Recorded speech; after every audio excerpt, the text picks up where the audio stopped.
Welcome back to the channel right here on Etep Wokuiain, the place to be. What? No, I'm doing a top 5. No, real quick. That's what she said.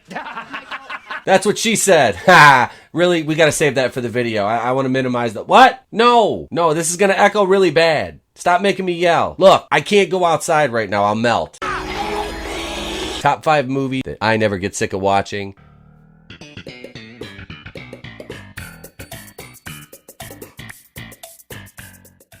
God damn it! I'll get it right, please. Oh, Jesus Christ! Come with me, and you'll be in a world of pure imagination. Take a look, and you'll see into your imagination. Number 5 on our list right now, Halloween Part 4, 1988. A lot of people don't like this movie. Me, one of my personal favorites, easiest to rewatch because, well, I mean, I don't want to say that you can just completely turn your brain off with this one, but it's just a fun slasher movie, that classic 80s slasher style.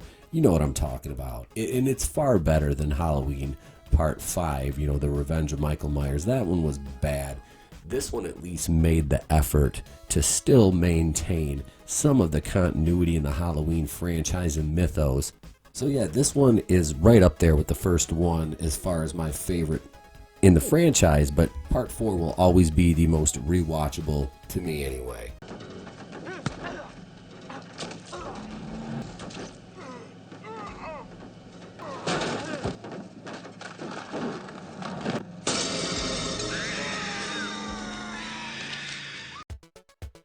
Next on my most rewatchable list is the 2002 comedy starring Ice Cube and Mike Epps, All About the Benjamins. I watched this movie, I don't know how many times. I still have the DVD. The soundtrack is a banger to this. You've got Eva Mendes in it. What more could you ask for? You've got guns, diamonds, drugs, Mike Epps being his normal hilarious self, Ice Cube just playing, you know, a badass kind of stern bounty hunter in this, you know, trying to make his way up. Oh yeah, and this absolute smoke show, Carmen Chaplin, yeah, and she is related to Charlie Chaplin if you haven't seen this or delved into the cast of it, which I have, but here we go. 15, 30, 37, 38, 45, 47. Just hurry up, I got customers to serve. 45, all right.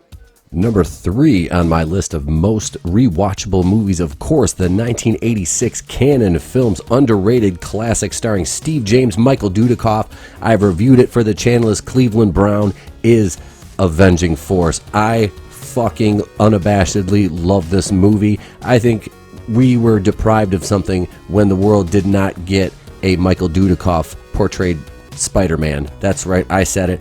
Plus, John P. Ryan as the villain in this movie, Elliot Glastonbury, was just money, just like he was in Class of 1999. Another gem that I absolutely love.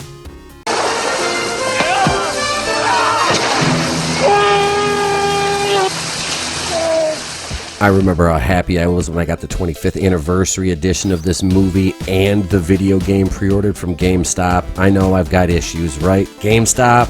What the fuck is wrong with this guy, man? Yeah, from GameStop. So there is something wrong with me, Tony. You're right. Because that game was just like another Grand Theft Auto, but it was fun. The movie was so awesome. Robert Loggia, I mean, Al Pacino, you had such a great film. So violent, so drug-infused. It spawned an entire generation of hip-hop. And, of course, my favorite, one of the most iconic scenes in all of cinema. You know what it is. Here it is for my number 2. Okay. You want to play rough? Okay. Say hello to my little friend. You want to play rough?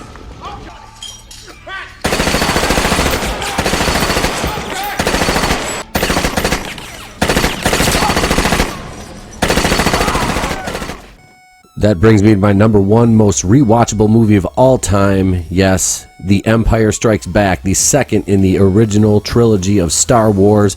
1980, this came out the year I was born, actually May 21st, 1980 in the US. And this movie, still to this day, I love watching this with my son.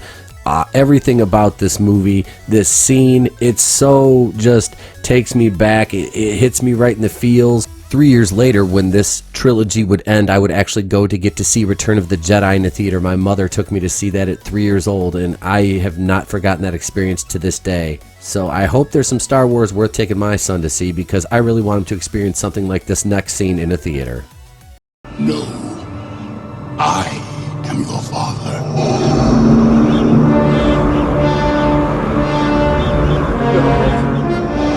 Search your feelings, you know it to be true. So there it is, my top 5 rewatchable movies, my personal favorites. Ladies and gentlemen, what do you think? This was an idea given to me from Facebook. There's where you can find us on social media. Subscribe to the channel. We'll be back tomorrow night, 8:35 Eastern, episode number 94 of The Place to Be Reviews. The Boardroom will be back here on the channel Wednesday night, 8:35 Eastern. That's right. I'll be back over on Raiders of the Lost Flicks Live this coming Friday night. So remember, if I don't see you, have a great day and a pleasant tomorrow. Remember, there's another video, and that's coming up next.